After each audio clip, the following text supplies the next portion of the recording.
Before we begin, a warning. She had sat with over 200 dying people. Every single one of them in their final weeks said something. Not about money. Not about success. Not about the things they achieved. About the things they never did. A nurse in Australia named Bronnie Ware spent years sitting beside people in the last 12 weeks of their lives. She wasn't there to treat them. She was there to listen. And what she heard changed everything she believed about how to live. She started writing it down. A blog post in 2009. 8 million people read it.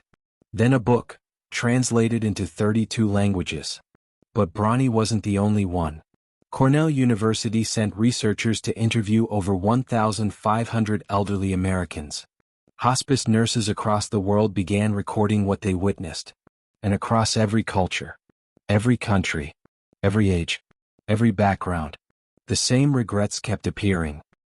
Over and over and over. This is what they said. The last regrets. What dying people wish they had known. Chapter 1, The Life They Never Lived. Regret number 1, I wish I had the courage to live a life true to myself. Of every regret Bronnie Ware recorded, one came first. Every time. Without exception. I wish I had the courage to live a life true to myself. Not the life others expected of me. Read that again slowly. Not, I wish I had more money. Not, I wish I had been more successful. I wish I had lived my life. Think about what that means. These people, at the very end, looked back over decades of choices and realized they had been living someone else's life. The career their parents wanted. The path that seemed safe. The version of themselves that other people approved of. There is a dream inside most people that gets quieter every year. Not because it dies, but because life gets louder around it. Responsibilities pile up. Opinions crowd in. Years pass. And one day the dream is still there. Buried. Silent. Waiting. Bronnie wrote about a man she cared for who had always wanted to be a painter. His whole life, people told him it wasn't practical. Get a real job. Be responsible. Be sensible. He did. He got the job. He paid the bills. He was responsible. In his final weeks, he talked about painting every single day. Not with anger. With a quiet, devastating sadness. The researchers at Cornell found the same thing. After interviewing over 1,500 people in their 70s, 80s, 90s, not one of them said their biggest regret was, I didn't make enough money. Not one. What they said instead was, I chose what was expected. I chose what was safe. I chose what others wanted. And now there is no time left to choose differently. The most painful part of this regret is not what was lost. It's that the choice was always there. Every single morning. For decades. The question that stays with you after hearing this is simple. Whose life are you living right now? Chapter 2, The Thief with a Briefcase. Regret number 2, I wish I hadn't worked so hard. There is a man in a hospice bed right now. He built something real. A career. A title. A salary that made people respect him. And in his final weeks, he cannot stop thinking about a Tuesday evening. His daughter was 7. She asked him to come outside and watch her ride her bike without training wheels. For the first time, he said, just a minute, I have one more email. He never went outside. He does not remember the email. He will never forget that he didn't go outside. Every single man Bronnie Ware cared for eventually said the same thing. I wish I hadn't worked so hard. Not the people who had failed. Not the people who had struggled. The ones who had won. The ones who had built exactly what they set out to build. They won, and standing at the finish line in a hospital bed, they looked back at the race and realized it was the wrong one. Hospice nurse Julie McFadden has sat with over 100 people in their final days. She said something that should stop you cold. The work will always be there. Hungry, patient, waiting. But your loved ones will not. The inbox will survive you. The quarterly report will be handed to someone else. The meeting will be rescheduled. But the moment your child looks up to see if you're watching, that moment has an expiration date, and you don't get to know when it is. This is the regret that comes disguised as virtue. Because working hard feels responsible. It feels like love, like providing, like building a future. And it is. Until it isn't. Until the future arrives. And the people you built it for have already grown up, grown apart, grown old, without you in the room. Work less than you think you should. Be present more than feels productive. The memories your family will carry are not made in the office. Chapter 3. The words that never left. Regret number 3. I wish I had had the courage to express my feelings. Think about a word you have swallowed. Not out of cruelty. Out of timing. Out of fear. Out of "we'll have time for this later." An apology you meant to give, but waited for the right moment.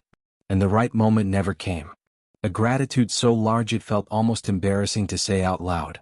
A love, felt so deeply, so constantly for so long, that you assumed they must already know. They didn't know.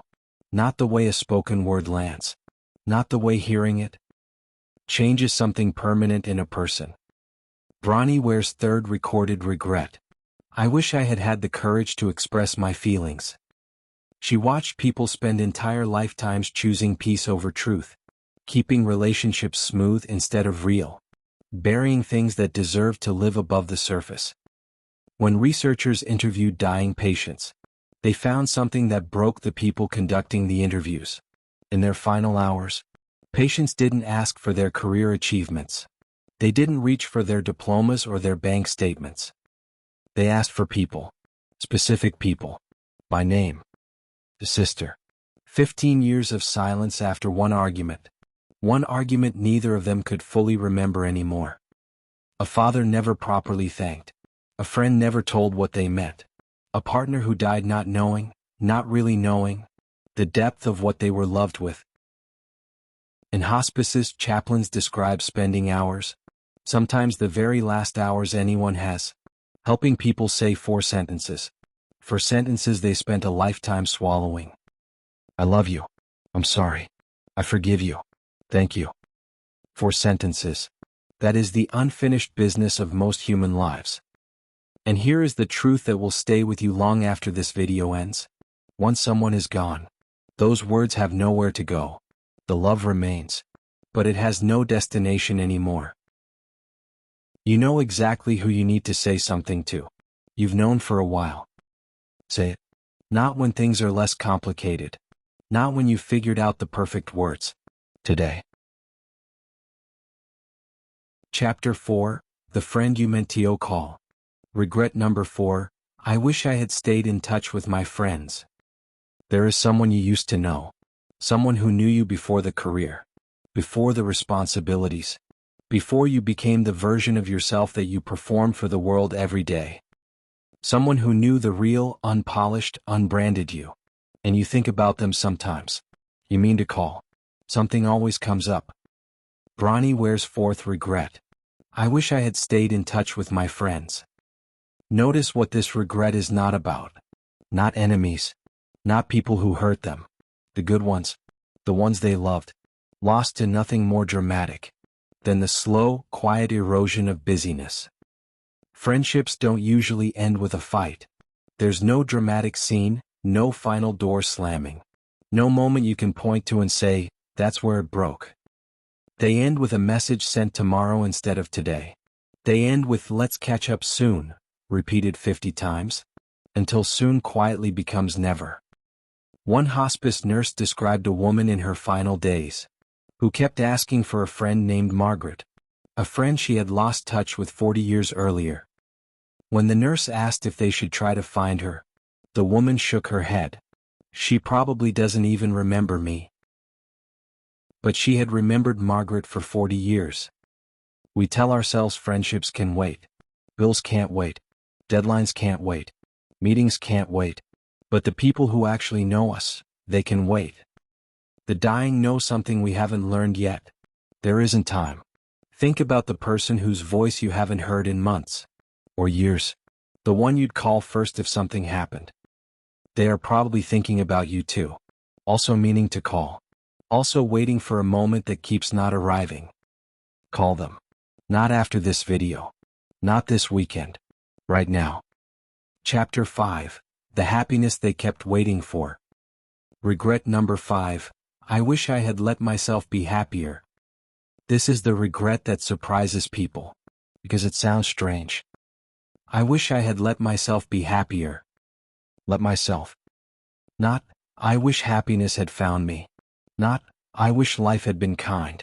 I wish I had let myself. As if happiness was standing at the door the whole time, and they were the ones keeping it out. So many people built their whole lives around a deal they made with themselves. When I get the promotion, then I'll relax. When the kids are older, then I'll enjoy things. When the mortgage is paid, then I'll actually start living. The promotions came. The kids grew up. The mortgage was paid. And they discovered they had never stopped waiting. Happiness had always been one condition away. Always deferred. Always living in a future that kept moving forward. As they chased it. The Cornell Legacy Project found this too. Over 1,500 elderly Americans, people who had lived through world wars, poverty, grief heavy enough to break a person. When asked their single biggest regret, one of the most common answers was, I wish I hadn't worried so much. They looked back across their one irreplaceable life, and saw it clearly, the way you can only see things clearly, when they're finally behind you. Most of what they spent their nights awake dreading never actually happened. The catastrophe they braced for, year after year, never arrived. But the life they could have been living was happening the entire time. In the background. Unnoticed. Happiness was never hiding at the end of an achievement. It was never waiting behind one more milestone. It was in the ordinary Tuesday. In the cup of tea going warm in your hands. In the stupid conversation that made you laugh so hard you couldn't breathe. In the walk you almost didn't take. In the moment you almost missed because you were on your phone. It was always there. They just never let themselves reach for it. The lesson. Bronnie Ware said that every single patient she ever sat with, everyone, found peace before they left. Not because the regrets disappeared, but because at the very end, what mattered and what never did, becomes completely, finally clear.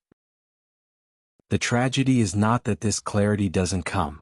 The tragedy is that it almost always comes too late to use. But you are watching this now, which means you still have time. Live your life, not the version others wrote for you. Work less. Be present more. Say the words, today. Keep your people close. And let yourself be happy now as things are. That version of you, the one who gets to the end and feels peace, is still possible. But only if you begin. Today. The most common regret is not what was done. It is what was left undone. You still have time. Use it. Subscribe for more. Share this with someone who needs to hear it.